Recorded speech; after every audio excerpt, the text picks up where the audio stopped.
So I'll introduce Dr. Adotebe.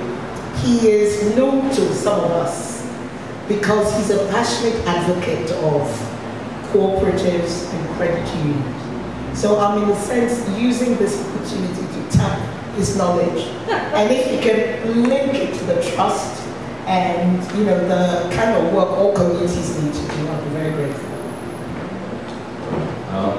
Since I've been volunteered, let me step up to the plate. First of all, I think I should say that, out of respect for the kind of issues that you're discussing here, and the difference that you are trying to make in regard to this particular issue here, that it's very important. And as has been said, and I've heard Harry just say that the factors that influence a case are many and varied. And I dare say that your economic status, or not to your class as such, but your economic status, your ability to fight it, depends to some extent on your access to economic resources. And so, in a way, the thing that I'm trying to do is to attack the same issues that you are attacking, but perhaps with a longer-term perspective. The fruits of it, will become apparent later, rather than immediately now. You are at the coalface fighting now, but there needs to be some people also working to produce longer-term change in the, if I can put it, in the structure of the mountain, yes, that you are working at now. Okay. So that's what we're trying to do. And what we're trying to do is this, basically. Just to put it in one sentence, and then I'll elaborate a little bit.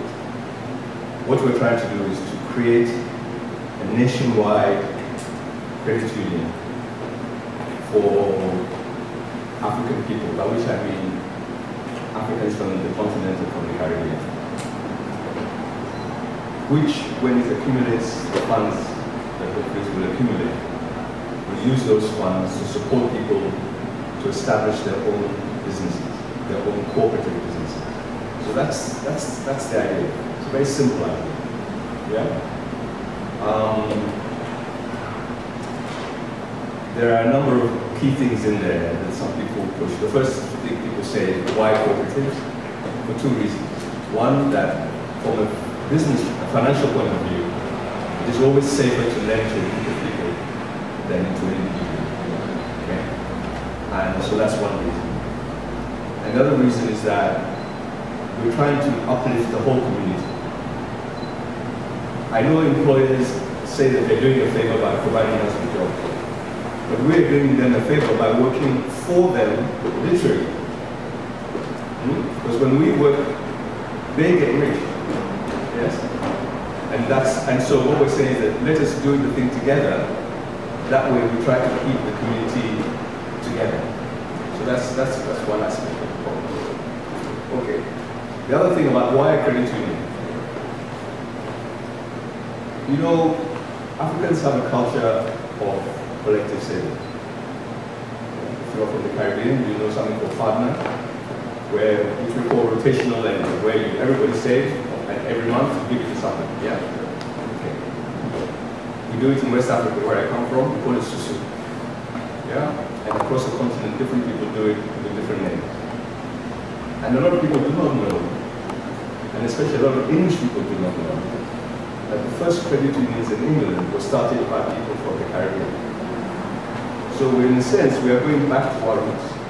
In April 1964, the first credit union in this country was started in Bonson. Yeah? Yeah. Everybody knew that? So we're going back to our roots, both generally and specifically in terms of mobilizing. Yeah? And it's a way for people who have a little to pool that little they have to make a lot. Yeah? That's basically the idea. Because a lot of people ignore people who have a little. Banks don't lend to people who don't have a lot of money. Okay? But if you pool that little that everybody has, you can have a great deal. So that's the idea. Practically speaking, we've been talking about it for a few months now. But we got to the point where to succeed, we have to do two things. We have to, first of all, we have to make an application to the Financial Conduct Authority. When we apply to them, we have to show them that people want this thing. Yes? It's like you're going to a restaurant and cooking a meal and nobody wants to eat it, you're wasting your time. We have to show them that people want this thing. So we've opened a website where people can go and pledge. The pledge is not money. All it is, it says that I will join this credit union if you create it. That's the pledge. So I have a card, which in fact I have it with me. I'll give you all one. You can go to the website, hopefully, make a pledge. Yeah? And tell your family and friends and associates to do the same. We're trying to get 4,000 people to pledge. Okay? Think about it. If we get 4,000 people to pledge and they agree to join the credit union, and they contribute on average, let's say, £10 a month, how much is that? That's £440,000 a year. So very quickly we can accumulate a lot of money and use it to do what we want to do. Yeah? It's not very complicated. Lots of other people do it. So that's number one. Number two, which is not relevant now, we have to raise the money to set it up. But we have ways that we're trying to do that. So that's basically what we're trying to do. As I said, what impact will it have? And that's what I can explain to you. What impact will it have? The impact we think it will have is this. A lot of our people don't have their own independent businesses. And a lot of our people, if they do have their own independent businesses, is the sole trader. A sole trader is trying to do everything. They're doing marketing, they're doing finance, they're doing production, they're doing human resource management. You can't do everything. Yeah? So it's good to work in a group. So what we're encouraging people to say, work in a group. Okay. So that the businesses can grow. So that's the first impact we want. Businesses will grow. They'll start small, but they'll grow. The second impact is that the kind of things people are likely to do are likely to be what they think the community needs. Right? We have, for example, a lot of Saturday schools around the country, up and down the country. They could do with finance, so that we can make sure that our children get the additional element of education they need, which is not being provided by the mainstream. Food, clothing, high-tech stuff, yes, computer programming, building maintenance, textile design, right, art, children's books, books for children, a whole host of things, yes, can be supported. It means that it will strengthen the culture. Yes, it will strengthen our own culture. It will make people feel that they are autonomous and they can affect the world. It will give people confidence. People will learn new skills. Yes? Okay? So the impact can be many and varied. Okay? Training, shops, and so on can be set up. Alright? So that's the impact it can have. It can make the community much more dynamic, much more cohesive, much more capable of doing what it wants to do. So those are some of the things we're doing. Those are the reasons we're trying to do them. And anybody who is willing to help, the first thing you can do is to pledge. If you're interested in helping further, right? There's an email address. When you go to pledge, you'll be asked, do you want to join the people who are trying to make this happen? If you do, just say yes, and you'll be contacted. Right? So the basic thing is pledge. If you want to go further, there's an opportunity for you to go further. So thank you very much. I hope I have done it. Let's say there's some questions. And I'll start. Can organizations like Abdul Majid Educational Trust pledge? Can you join as a corporate, or is it only individuals? Okay, it is corporates can join the credit union.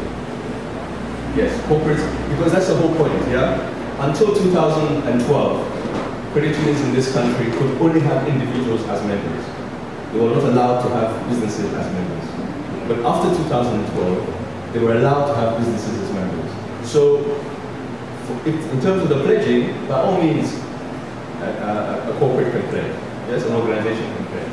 And when the credit union is formed, right, well, obviously, if it's a business, it can become part of the credit union. That's not a problem. So both individuals and businesses can become part of the credit union.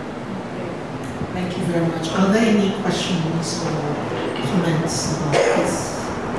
Yes, sister. Hi, good morning everybody. Hi, good morning. Thank you for the information. Can you join if you're like a social enterprise, like a tenants and residents association or a charity or something like that? That's not so much a business, but is a group. Any kind of corporate. And do you have to just be registered in the UK? You have to be registered in the UK. You cannot join if you're registered outside the UK. Okay. That's the basic. Okay, so you have to have your legal entity You have here a in the legal UK. entity inside the UK or as an individual who are resident in the UK. Okay. So can, for example, an organization that who is not kind of registered but being registered under a different organization, like an umbrella, so therefore they are under a different organization, can they then register on their own? Are they in the UK themselves? Like the register, no, the companies, the registration for the charities in the UK, but it's an umbrella for other organizations who don't have the legal entity. So can they also join and register for themselves? Because there are so many communities, organizations that are not registered legally, they are not registered, but they are unincorporated. Yeah. Okay, I see what you mean. Yes, you can. That's not a problem. That's not a problem. Yes, you can. Sorry, I'm so confused. But do you think lots of organizations, everyone have the initiative to do something great? So they go and they do an organization or a group or whatever. Do you think splitting them up is weaker? Apart from if we are like all together, that's going to give it big strength. I don't know. I just would like your idea about it. I completely agree with you. And therefore, if somebody else decided to do exactly what we're doing, I'll be upset. But there's no restriction. But that was a joke. but the thing is that, like I said, we're trying to create something that is nationwide. Okay? So, although, like I said, the first credit unions in this country started by African people, the law governing credit unions is such that it has tried to keep them very small. So, for example, there is an African People's Credit Union in Croydon. Yeah. And in some cities and some cities around the country, in some parts of London. Because there's this thing they say that you have to have what is called a common bond, the thing that binds you together. Okay. So sometimes you live in a particular area, sometimes you work for a particular organization, sometimes you go to a particular church or mosque, and so on. Yes? That's fantastic. The problem is that divides everybody. You see? So what we have found a way to create one for the whole country. Yeah? So we are now, precisely the point you're making, we are now trying to pull people together to create something big. Do you think that will happen? Because everyone creates a group, create an organization. Most of the people, they have a group initiative about, very deep about making things better. And some of them, they just want to the show, which we all know that. So they fight against the unity because they want themselves to be there just by themselves as an individual. So if there's any way, can that merge together? Okay, I want to separate what you're saying. First of all, as I said, the credit union is for individuals, yes, although companies or groups can join. Or groups, what people who join the credit union can form themselves into groups inside the credit union. So if you belong to a credit union, let's say, and for whatever reason, that's great. Why would you want to join this one as well? We were not saying leave your credit union. Yes? Join this one as well. Why? Because we're doing something that the other credit unions are not doing. What is that? We are trying to support people to create their own businesses. That is what we're doing. Yes? So if you want that, stay within credit union, but join us as well. Yes? So we don't, I'm not asking you, your credit union, to dissolve and come and become us. No. You have a reason for that credit union, no doubt a good reason. It should continue to do what it does. Yes? But we are offering something different. We're offering something different. And we think that difference is a big difference. And we're saying that should attract you to come and join as well. Yeah? Yeah, one question. Just if I read you, could you just tell us a little about the credit unions that, because I've been in a presentation of yours, those large credit unions, what brought them together? Very briefly, and then I'll bring it up. Okay, so credit unions have come into existence for a whole host of reasons. And in fact, cooperatives, which is what we're trying to create. Yeah? The credit union is just a means to start cooperative businesses within the community. And cooperatives have become really big, right? So let me start at that end, that is the cooperative end. We have, actually, sorry, just a second. Let me, because there are lessons to learn. Let me start with the credit union. Just to give you an idea, everybody knows that Kenya was once colonized by Britain. And on principle, it would look like Britain is much richer than Kenya. But the credit unions in Kenya have 2.5 times the money accumulated as credit unions in this country. Kenya is the strongest financial center, decentralized financial center in Africa. If you want to learn about how to grow credit unions here, you will go to Kenya. Otherwise, we will go to Africa to learn how to do this properly. And the credit unions in Kenya not only, but their prime reason is to lend for business. Whereas the credit unions in this country, up to 2012, was to lend so you can go and buy a fridge, yes, or go on holiday, or something like that. Okay, so it was a completely different reason. So that reason, that comes back to the thing I'm saying, that the reason we are doing what we're doing is precisely to grow enterprise. And cooperatives, that what we're trying to grow, can become huge. Now I'm going to dazzle you for a minute because I'm going to begin with the biggest.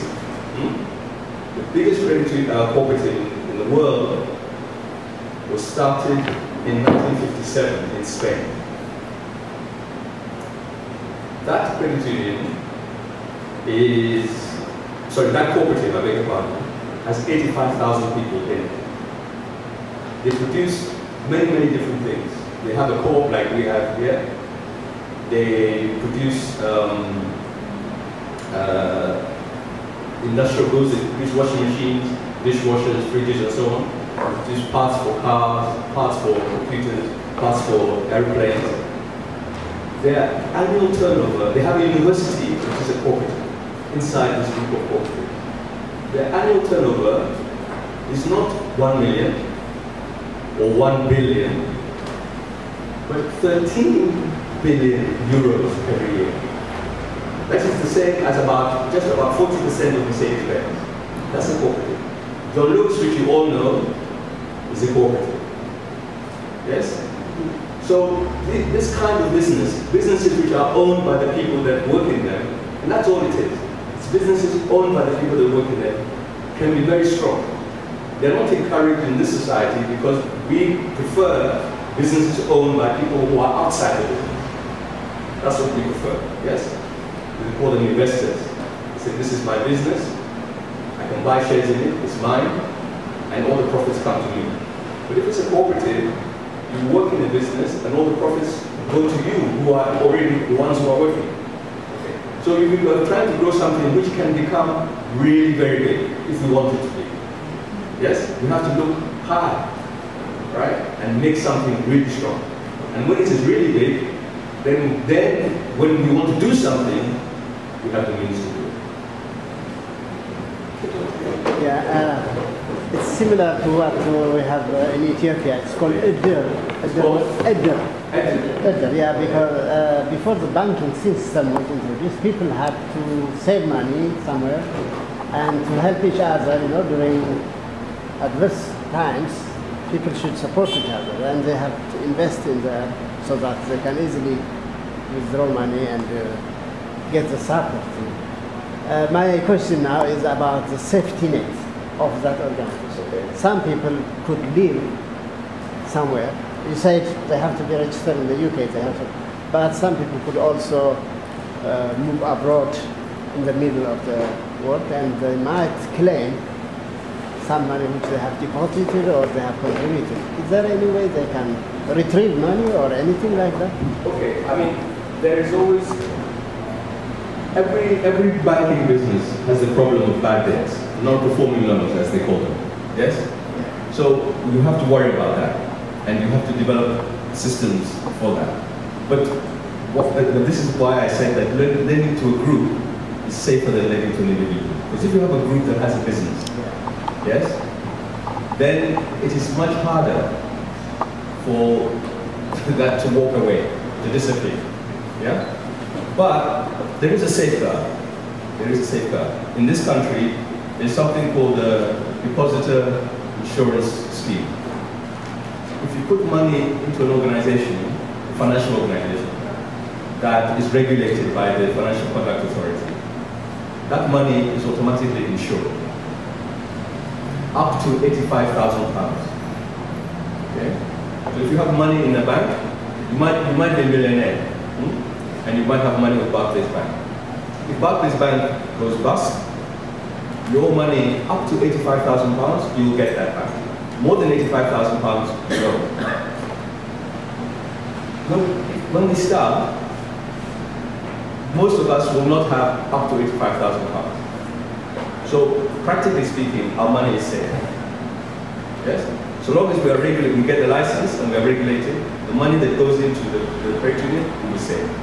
Up to £85,000. Yeah? You will not have to worry. When you go to sleep at night, you don't have to wake up in the middle of the night and say, oh, let me go and check on my money. Yeah? It will be there. Okay. Well, thank you very much.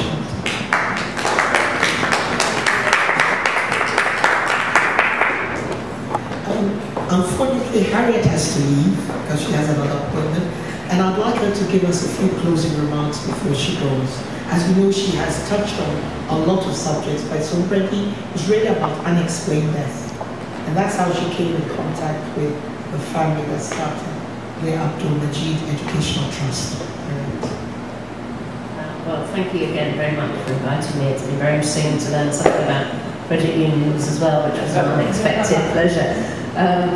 I just really want to say if there's anything I can do to support this educational trust. I think it's a wonderful thing to do in memory of your lost loved one. And you know that I think you opened with I didn't write it down, but that struggle. It's a never-ending process. Struggle is a never-ending process, and never a mature word can be said, but it's with solidarity and support that hopefully you come to a place which is a better place. So can we thank her once again? Thank you so very much on behalf of the organization for all you've done and all you continue to do. And thank you for giving us your time today. Thank you very, very much.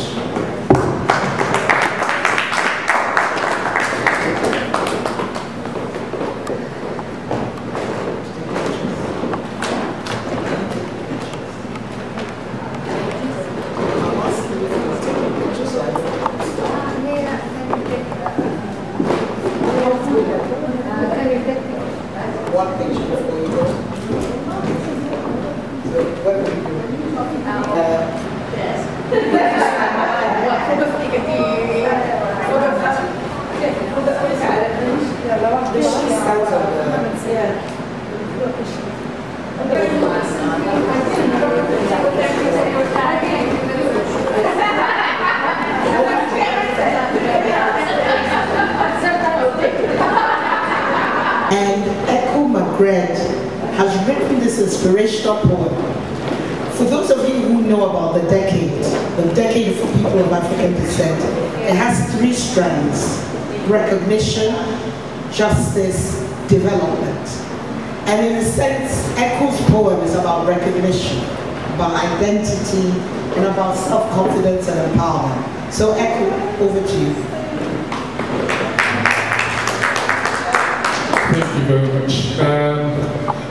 I don't know how I can do this holding the mic, but I know most of you, some of you may have seen this at the back. Sorry. Thank you. I'll just try and read through it, but just a brief background. 5 years ago, I happened to meet our dear Nana at Harrow. They were doing Black History Month, and at that time she was the mayor. And for me, that was the time I was starting to use this poem as a tool to promote a positive identity of the African child. And I want to thank you again for that opportunity that you gave, and it was very helpful in propelling me to do more. I will just pack on the point for you. It says, I am an African child, born with a skin the color of chocolate, bright, brilliant, and articulate, strong and bold and gifted, talented enough to be the best. I am an African child, often the target of pity. My future is not confined to charity. Give me the gift of a lifetime. Give me a dream, a door of opportunity. I will thrive. I am an African child. Do not hide my thoughts. Show me my wrong. I am like any other. Teach me to dream, and I will become. I am an African child.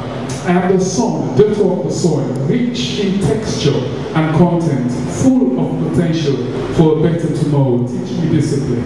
Teach me character. Teach me hard work. Teach me to think like the star within me. I am an African child. I can be extraordinary. Call me William Kwamba, the inventor. Give me a library with books. Give me a scrapyard and discarded little comics. Give me a broken bicycle plus the freedom to be me, and I will build you a windmill. I am an African child. We are the new generation, not afraid to be us. Uniquely gifted, black and talented, shine like the stars we are. We are the children of Africa, making the best of us. Yes, I am an African child.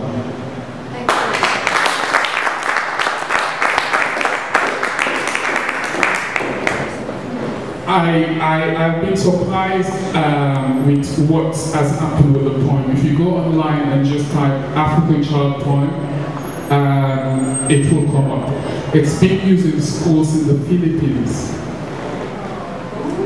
Yes, it's being used in schools in the Philippines. So they're inspired by the words. And our children need to be reminded of their African heritage. They have to be reminded. Sometimes you just need a picture on the wall, like this, because that's why I put it in this format. You just need it there, just to remind them. When they come in the house and they look up, they will see that.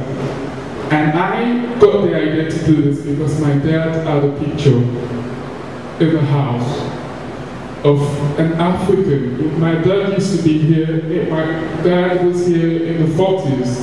He came to fight for this country in the 40s. That's right. But he went back after independence. And he had in the house one like this, but smaller, of an African entrepreneur, African trader in the house. Very beautiful. In 2004, actually 2002, I came to study. Once I was studying, I happened to watch the TV, and the picture that came up was a picture of this little child with really sorry-looking child. All the flies roaming around the child, and it really disturbed me. That picture disturbed me. I came all the way from Africa, come here to see that kind of image of an African child. And I started to think, what do I do So since then, every year on the 16th of June, I organize a program on African child. June 16th, every year is the day of the African child. And this is part of that. So please, whatever we need to do to keep reminding our children of their African identity, positive. The image of Africa is negative. We always see, and look at that negative imagery is what our son Ethel has used to inspire you to write. So I think it's time to pass on to Nagla, and she will give us a short presentation. Yeah, sure. And then we can network, make the connections we need to make so that we can continue to build a wonderful future for ourselves, our families, our children, and our communities. Thank you very much. Hello. Thank you for coming and thank you for honoring us by your participation. It's a brief presentation about Abdul-Majid, how it all started.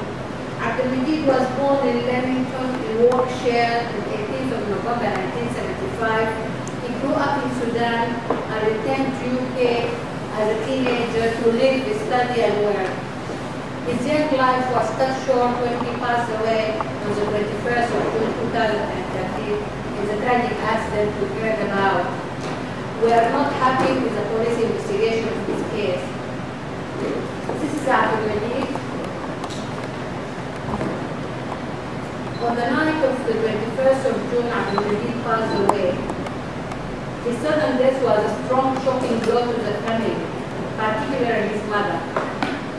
We lost such a young, supporting soul.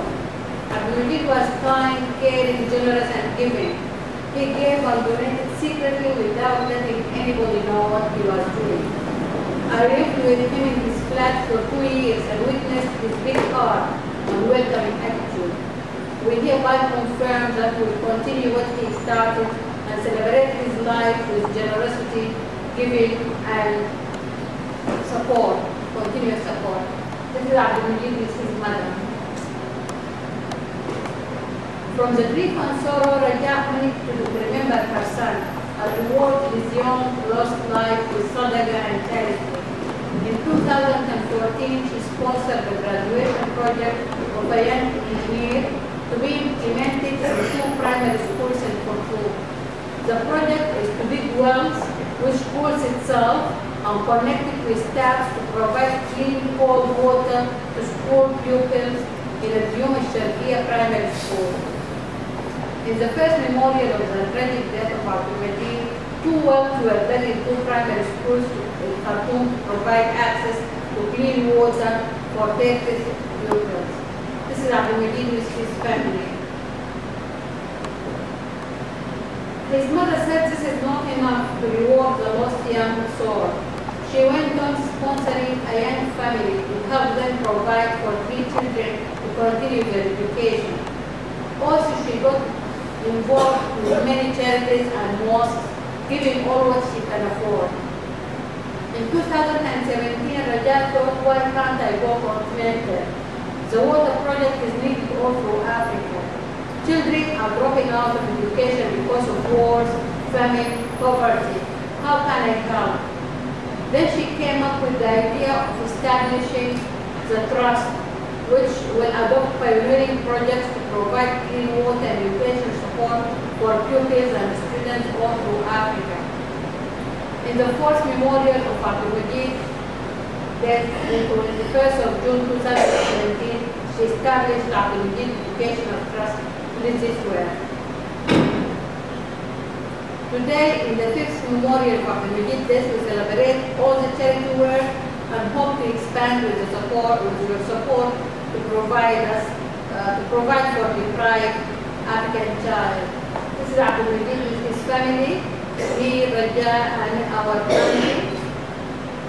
The trust aims are to sponsor capable and understanding poor pupils to enable them completing their education, support schools in Africa with clean water supply projects, provide grants to poor students, to nominate innovative African professionals for international awards, to provide a social and cultural hub for African community, to enable social and economic integration into the British multicultural community, to give the African community a voice, to enhance growth and sustainability to African businesses, individuals, groups, through training and awareness raising, to provide information and guidance to residents and tourists, to support children and young people to embrace UK culture while keeping their African identity and heritage, as our brother Echo said, to teach African community languages.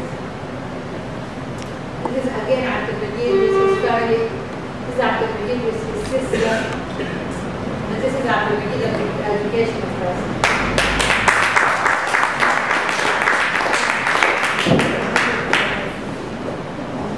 Thank you, each and every one of you, for being here.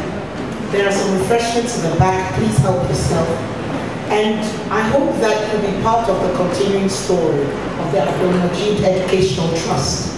I'm particularly fascinated by the engineering project, the way in which somebody in Sudan, a young student, engineering student, has created this engineering feat of getting water, cooling it without electricity, mind you, and providing clean water for children.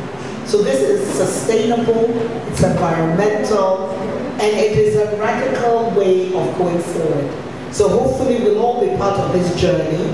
We'll also be part of the journey of the African Credit Union, and we'll be part of the journey of Impact Coalition UK. So thank you all so very much.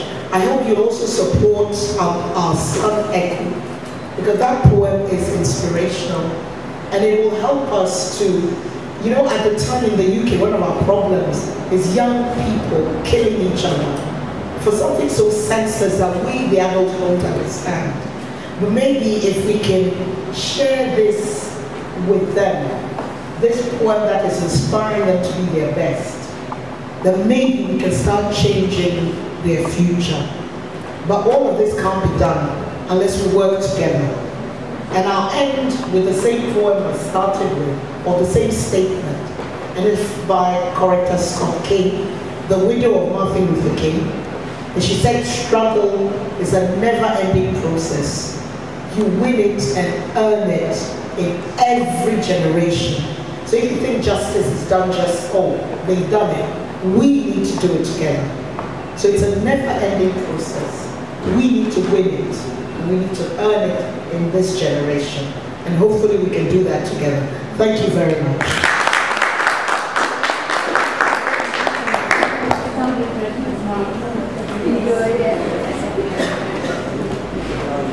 Please help yourself to some refreshments and food. Dr. Hayo, can I introduce you to Dr. Hello, June. How are you? Thank you for coming.